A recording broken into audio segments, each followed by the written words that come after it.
Well, speaking of Dustin Johnson, it's great to say we have Claude Harmon with us. Claude, can you hear us okay? I can hear you. Hey, congratulations. Nice couple of days. Yeah, it was fun. It was. I mean, it was fun. I'll bet it was. It looked from the outside like this was a very smooth week for Dustin Johnson. I don't suspect there was any great remedial work needed on the range after any of the rounds. DJ doesn't hit a ton of balls after rounds, whether he plays good or plays bad. He's normally pretty kind of confident about what he has to play really, really bad to hit a lot of balls, which we did in Houston the week before Augusta. He wasn't, he hadn't played since the U.S. Open, so he was really, really rusty. And so we hit, a lot of balls on Thursday in Houston, Friday in Houston, Saturday in Houston.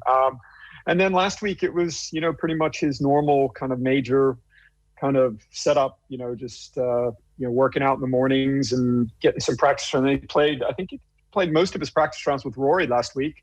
And he was, I would have been really surprised if he didn't have a chance to win last week. It's very difficult to say that, but just the form that he's been on really since the PGA, if you look at his record, it's just been, very much like what Tiger used to do. He's either finishing first, second, or in the top 10 in every tournament he's played in, really, since Harding Park. Claude, DJ strikes me as someone who's pretty confident going into whatever tournament he's going into, all things being equal.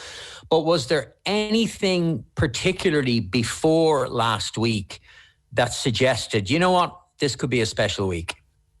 I think the way he's played, as I mentioned, just the way he's played since the PGA, winning the FedEx Cup. I mean, the FedEx was really, really a big milestone and a big goal of DJ's. He'd been close to winning the FedEx before. I know a lot of people kind of discount the FedEx, but for DJ, I think he kind of sees that as a career definer. I think if you look at the guys that have won that, Tiger, Rory, Justin Rose, Justin Thomas, some of the big guns. I think it was something that he really wanted to do. So the confidence that gives you, because, the week he had in Atlanta, I mean, it was difficult. He had to kind of fight through, especially on Sunday in Atlanta. I think the round that he had Sunday at the Tour Championship in Atlanta, that round will be something that kind of changes, his, not so much his career, but just kind of changes this next phase, because it was a tough day. DJ has, in the past struggled when, he's had opportunities to close out big golf tournaments, 54-hole leads and majors. So he's always an incredibly confident person. But yeah, I think getting the monkey off his back, you wouldn't normally say that for someone that's won their second major championship, but I think the question now, and I think the great thing for me, is DJ's never going to have to answer these questions anymore. Why can't you close in a major with a 54-hole lead? To have two major championships is amazing. I think for DJ, winning a U.S. Open was huge. I mean, obviously being an American, you want to win, the U.S. Open, but I think every golfer wants to be a Masters champion. And I think DJ has always wanted that. He loves that golf course, even though, it predominantly is known as a golf course where you have to draw it, but he just loves it. He loves everything about it. He loves the club. He loves the history. He loves the tradition. And, if you're a golfer and you could win your first Masters championship, to have Tiger Woods put the jacket on you is, that's, you could never dream of something like that happening. So it was pretty cool. There's his little wobble on Sunday, bogeying 4 and 5. Sung Jae In comes within a shot, but then to stitch that 8-iron, I think it was, onto the top tier of the 6th and then close it out for birdie, Sung Jae In makes bogey. That, to me, that struck me as the sign of supreme confidence under the most extraordinary amount of pressure. Well, the interesting thing about that, guys, is he said that afterwards, when we were talking on the plane home, he didn't really get down on himself for what happened at 4 and 5. He said, listen, I hit a good shot. It's 200 and I think he had 240, downhill. So he hit a 4-iron. He said it just came up a little bit short. He said the putt was a little bit slower on 4 up the hill than he thought. And then he had probably a 5-6 footer for par on 4, which he thought he hit a good putt and it just missed. And then he said he had a good drive on 5. He normally takes it at that left bunker and just cuts it off the left bunker. And he said it just stayed straight and kind of kicked into the bunker. He did the smart thing. The only shot he really had was to lay up. And then he said he hit a really good 9-iron to that back location where the pin was on 5. And then again, said he hit another really good putt. So walking to the 6th tee, he said he was saying to himself, listen, I haven't hit any really bad shots. I haven't hit one in the trees, haven't hit one in the water, haven't hit one out of bounds. I haven't really done anything wrong. I've just made 2 bogeys in a row. So I think it's a unique kind of insight into the way that DJ thinks. He's not going to beat himself up for things that happen. He knows that he's going to make, bogeys.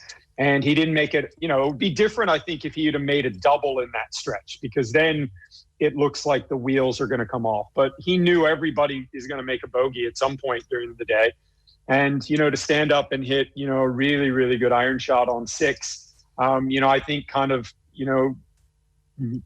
set him up, because that's the tough stretch at Augusta, on the front 9, 4, 5, and 6. You have to get off to a good start, try and make birdie on 2. I mean, he'd eagled 2 of the 3 days. So to make par there, he's like, come on, man. And then he makes birdie on 3 and then 2 bogeys. But I think he knew once he got through that stretch, he's going to have opportunities, specifically at 8 and then, get to the back 9.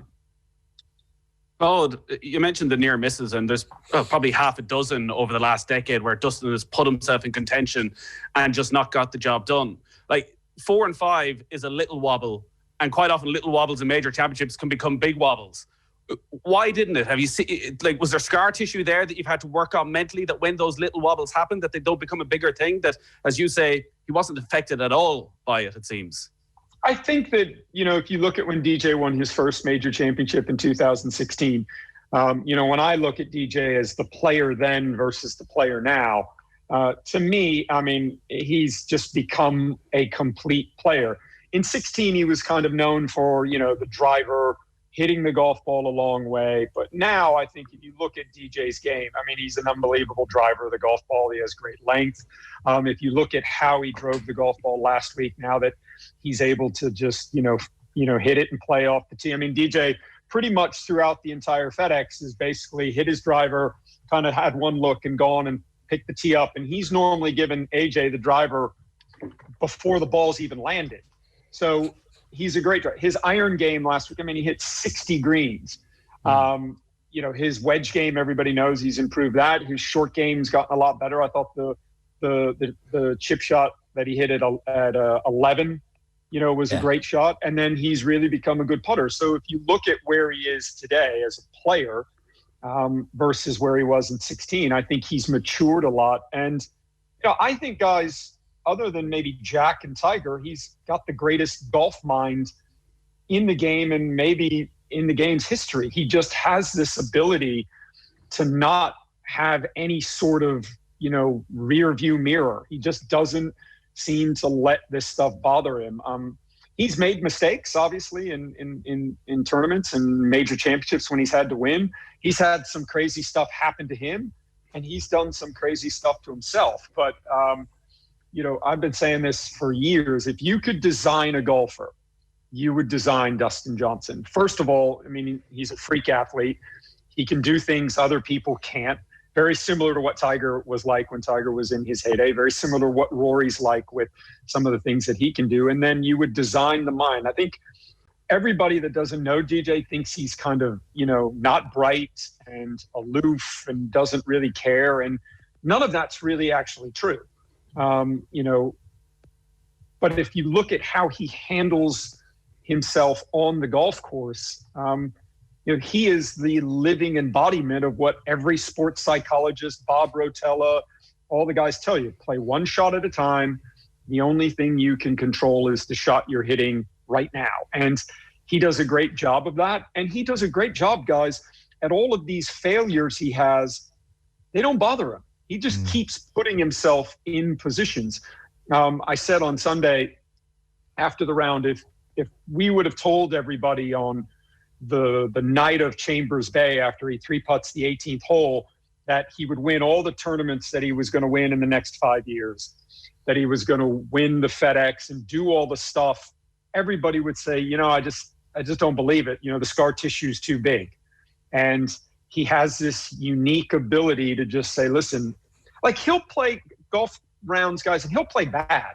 He'll shoot over par, 73, 74, and he'll come off the golf course and I'll see him in scoring and I'll say, you want to hit some balls? And he'll go, no, man, I didn't really hit it that bad today. I made one bad swing on 5 and hit it in the water and made double, but, I really didn't hit that. AJ, his brother's looking at me whispering, dude, it was so bad. So bad today. but in DJ's mind, he's like, he never thinks he's lost it. He never has this panic mode that I think a lot of golfers have when they play bad.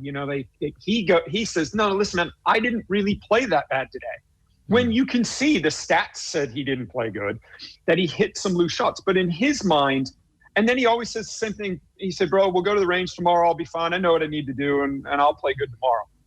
And, is it a touch of that old Jack Nicklaus thing of like when he was asked about 3-putting a green, he goes, I've never 3-putted ever. Yeah, it is very much, I think, like that. And, I think you're starting to see now that if you look at the way that Rory is talking about DJ and kind of the mental focus that he has and the game that he has. I mean, they play a lot of practice rounds together. And, I think that he's now at a stage of his career now with winning the FedEx this year.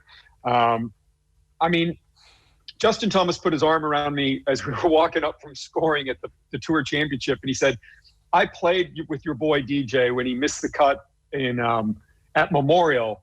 And what did he shoot? Like 80-80. And he said, he tried on every single shot. 80-80 is the best it could have been, and he wins the FedEx. I mean, he looked like a 90 shooter in at Memorial. He was out of sorts. His golf swing just wasn't in where he wanted it to be, his body.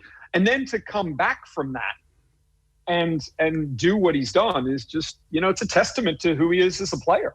So, Claude, for instance, Chambers Bay and those terrible greens notwithstanding, would you guys unpack the psychology of what happened on that 18th green? Because the way you're talking there, it sounds like he has almost a natural instinct to do the correct thing from a golfing. I don't suspect he's read Bob Rotella all that deeply. It sounds like it's a natural instinct, and that's how he approaches the game. But he's been close so many times, and his talent merited more majors for a long time. Would you sit down and go, "What's happening, DJ? Are you feeling that 3-putt? Are you nervous? What's going on?" No, none of that. He always kind of believes that he's going to have opportunities to win golf tournaments. Obviously, with his talent and, the type of golf that he plays, he knows that his talent level is going to give him opportunities to win basically every week.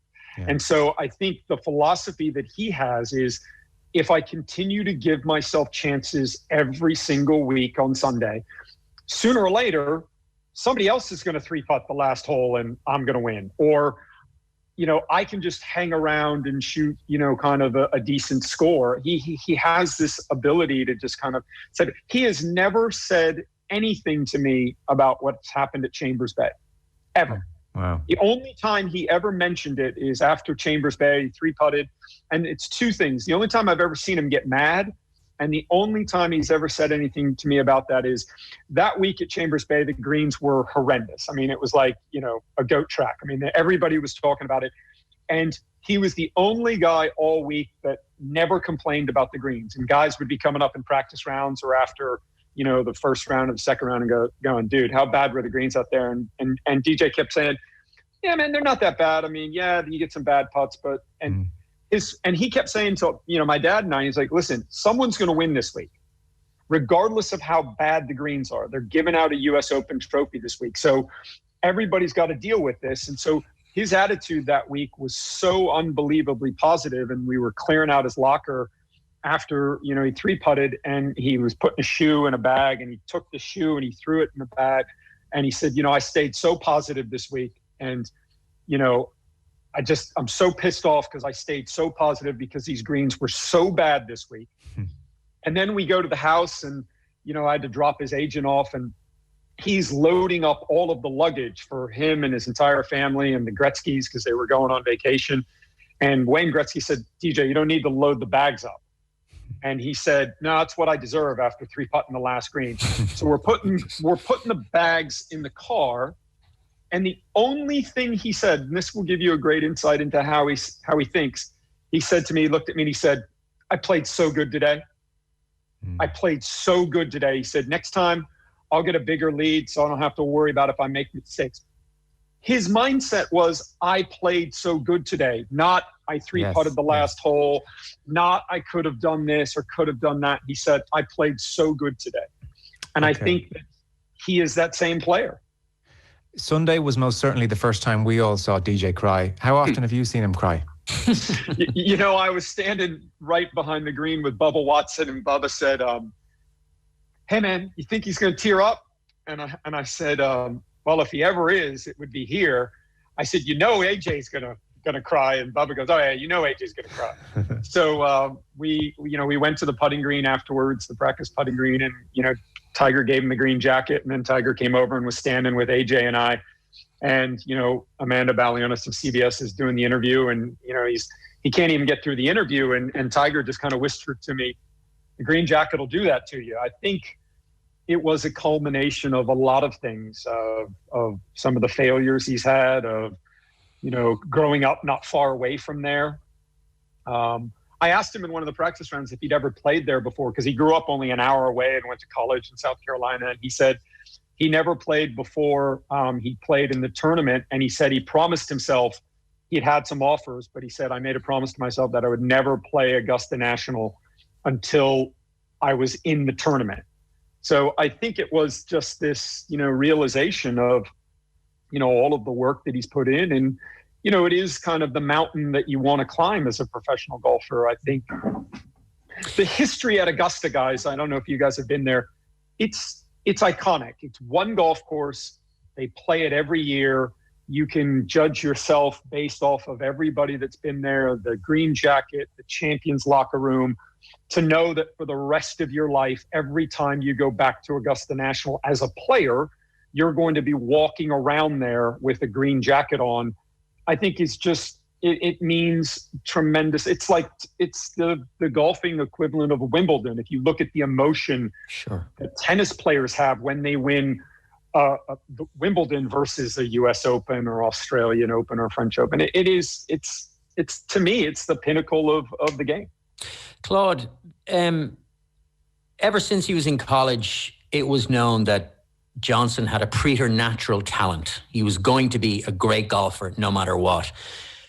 What is the measure of his own greatness for himself in terms of, he's the future son-in-law of the greatest ice hockey player of all time. It's not like, he's hanging around with some of the greatest athletes ever to perform in their sport. So do you have a sense, what is DJ's own measure of what greatness is for him? Is it multiple Masters? Is there a number of majors that he feels he should be getting to really be considered a great? Well, I think he said earlier this year in an interview that he felt like he could have won more tournaments than he's won. He felt like he should have won more majors than he did. But then he also says the same thing that again, it's very DJ, it's very simplistic, but it's true. He says, listen, obviously I'd love to win more majors, but it's hard to win major championships. There's only 4 of them every year.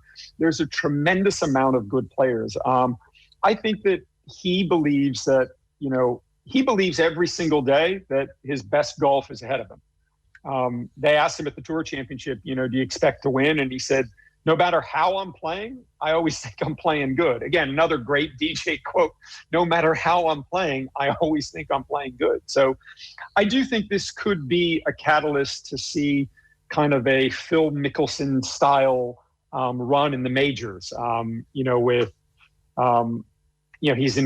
his body's in good shape. He's incredibly fit. He's incredibly flexible. He doesn't tend to have a ton of injuries. And I think now that he has a green jacket, I think the confidence for that will be tremendous. And I think he believes he can win, every major he plays in, for sure. Claude, your dad Butch was on Sky throughout the weekend, so we saw a lot of him, and he was telling some of the stories of working with DJ through the years, and was talking about that time when they were trying to teach Dustin to hit a fade and how it's not really happening. And then DJ goes off to Florida, he gets a call one day, and it's, I started hitting the fade, I'm hitting it pretty nicely, I think I'll stick with this. That process of him suddenly being able to hit the fade, is that natural talent? He spends a day on the range and it comes quite easily? Or is that him grinding and hitting thousands of balls till he perfects it? That was, he would always basically, if he had to get a golf ball in play specifically off the tee, he would hit kind of what he calls a little fairway finder, which is just like a little fade out there. And when, we made that kind of decision to change, I think in 15, Mark Brody, who did the strokes gain stuff, gave me some stats at the end of 2016. And I think his curvature with his driver was one of the biggest curvatures on tour, with, hitting draws in 2005. And then in 2016, when he went to hitting the fade, it became much more controlled. He can pretty much do anything you ask him to do. He's very talented and stuff like that. And I think he just kind of bought into being able to, move the golf ball from left to right. And it is it is very, very repeatable for what he does. He was experimenting, guys, the last month, since the U.S. Open, with a longer driver like Bryson. He's been experimenting with a 47-inch driver. He had it in the bag in Houston. We practiced with it. We hit it in practice rounds. He had it in the bag at Augusta. He played practice rounds with it. And, he toyed with the idea of putting it in. He toyed with the idea of maybe going with two drivers, which, thankfully that lasted about 5 minutes. But the reason he didn't put the driver in play is he can get way more distance. He can carry it 340, 350 with the driver consistently. He can get, upwards of 190 ball speed with it. But the shot that he can't hit with the 47-inch driver is that low chip cut fairway finder that he can hit 300 to 310, which he just basically is just getting it in play off the tee. So that shape is vitally important to him. And in an age where, everybody's talking about Bryson and the ball going too far, the driver and golf, being in a bad place and courses and all that, DJ last week, basically took the Tiger approach from 2000. Listen, I just need to hit as many fairways as possible. If I get the ball in play off the tee, then I can take advantage with my irons, as opposed to trying to chase more distance. Obviously, he already hits the golf ball a long way, but that mentality of saying, okay, I'm not going to go and try and get more distance where it would be an advantage, obviously, to be closer to the green. I'm just going to make sure I hit as many fairways as possible. And I think the fade allows him to be very, very consistent. Claude, you look at older shots of DJ, and he was slightly pudgier, I would say. He's ripped now. He's in phenomenal shape. He had a reputation for enjoying the nightlife. He had he'd come on the scene, and you're a millionaire, and there's a lot going on, and there's a lot to digest and deal with. He seems like an incredibly focused golfer the last couple of years. Is our read on that correct? Has there been a shift, and maybe what's prompted that shift? Well, I think, right now he and his brother and a bunch of their friends, they're in St. Bart's. I've got to think that DJ's doing exactly what you would do after you won the Masters and go to St. Bart's, and you're Paulina Gretzky's your fiance. So DJ's, one of the things that he's become very regimented on is on the road when we're traveling. He lives a very, very kind of regimented, boring, almost kind of Spartan type lifestyle.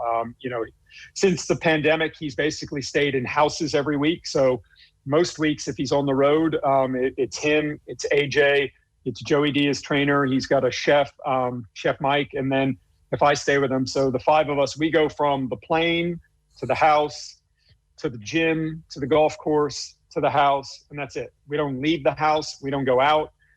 He doesn't drink when he's on the road. So if he's on a stretch, like when he shot 30 under in Boston and won, when we were flying that night to Chicago, we're all drinking on the plane. He doesn't drink. He celebrates in off weeks now. He blows everything out when he has time off. If he has an early tee time, he'll work out in the afternoon. If he has a late tee time, he'll work out in the morning. He tends to, when I stay in the house with him, he pretty much eats breakfast at the same time of day every day, about 7 o'clock in the morning. He has the same thing for breakfast pretty much every day. He has almost the same thing for lunch every day. And Chef Mike basically recycles his favorite meals for dinner pretty much every week. We don't go out. It's my job or Joey D's job or AJ's job. We all take turns because one of us every morning has to go to Starbucks and get the Starbucks for the team, to get DJ Starbucks after every workout. We find a smoothie place, and whoever lifts the least amount of weights, that's always me, has to buy the smoothies.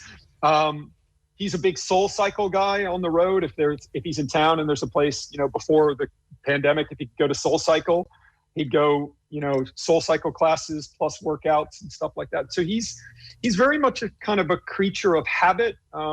I'd say he's borderline kind of OCD and kind of the way that, his clothes and stuff. He showed up last week, guys, with 2 different shoes on. So white shoes, Adidas shoes, but one pair had gray stripes and the other one had like white stripes with black in them. And AJ said to him, "Yeah, bro, what's with the 2 shoes? I mean, what's the statement?" And DJ's like, "Oh, it was dark. I didn't even realize it. I just saw they were both white."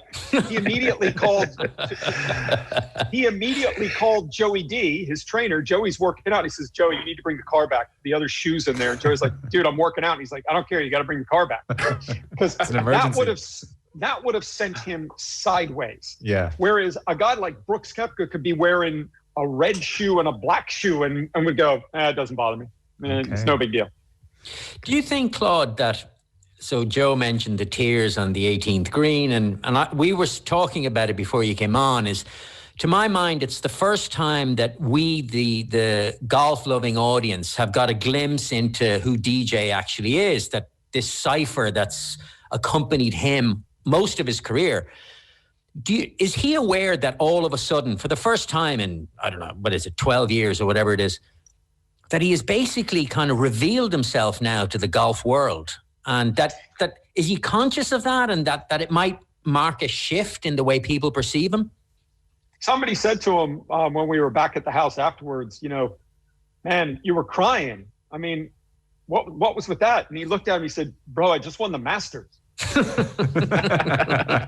it was funny.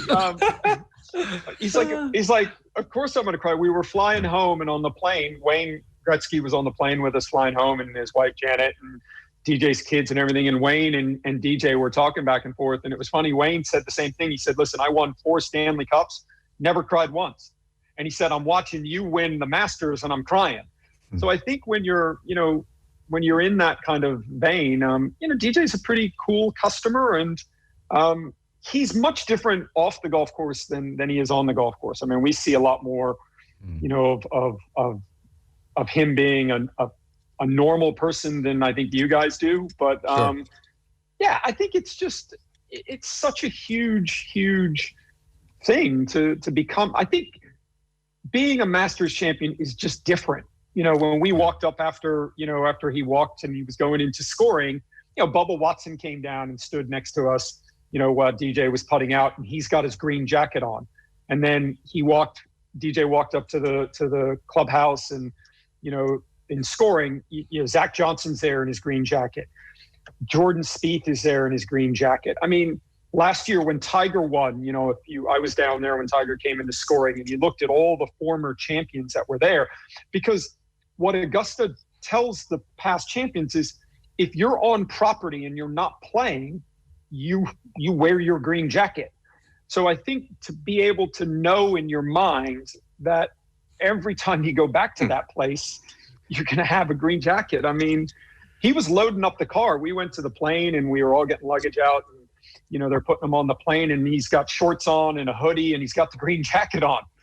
And I said, "Still got the green jacket?" And he said, "Bro, I'm not taking this thing off. I can promise you that." Do you know Sorry, go on, Nathan. I was going to say... Go on, you go, Fionn. I just wanted to ask, just on the subject of emotions, Nathan talked earlier about your dad obviously was on Sky Sports. He was also way more emotional and nostalgic than he has been at any other time I've ever seen him. Has your dad changed? Is he, like, he's telling old stories, and it almost like you could feel him welling up at remembering all the great moments he's had or observed? I think one of the reasons why my dad and DJ get along so well is, my dad's very much an old school guy as well. He doesn't normally show a lot of emotion. He's very much a type A kind of alpha male type character. But when you put so much time in with players, I think, obviously people like myself and my dad and all the instructors that work with players, my dad always says that, instructors get far too much credit when players are playing well and win tournaments, and get far too much of the blame when they're not winning tournaments and they're not playing well. My dad has spent, so much of his life. He's 77 now, and people ask me all the time, when you look at your dad, what are you most proud of? My dad has sacrificed 40 years of his life to help other people achieve their dreams. And I do the same thing. I was, sitting on the 18th hole, had sunglasses on and was crying because, we spend so much time with these guys, helping them. You travel 20, 25 weeks a year. I've got a family, I've got a daughter. I certainly could have been a better husband and a better father, at home. But I've spent the last 20 years of my life chasing around PGA Tour players, trying to help them achieve their dreams. So I think for my dad, he's started working with DJ, 10, 11, 12 years ago. And when you look at where these players come from at the beginning of their careers and look at where they are now, it's amazing to be a part of. And I think my dad is in a very kind of reflective phase of his life. And, my dad's been a second father to DJ and, been a father figure to him, as he has been to, Tiger Woods and Adam Scott and all the players that he's worked with. So, yeah, my dad and I had a good conversation afterwards. And, we're just, to do what we do, you have to be kind of a giver and, a problem solver and stuff like that. So to watch these guys, knowing how hard they work and knowing how many hours they put in, the average golf fan has no concept of what it takes to get to the level that these guys are at. It's amazing to get there and to see them become part of that club.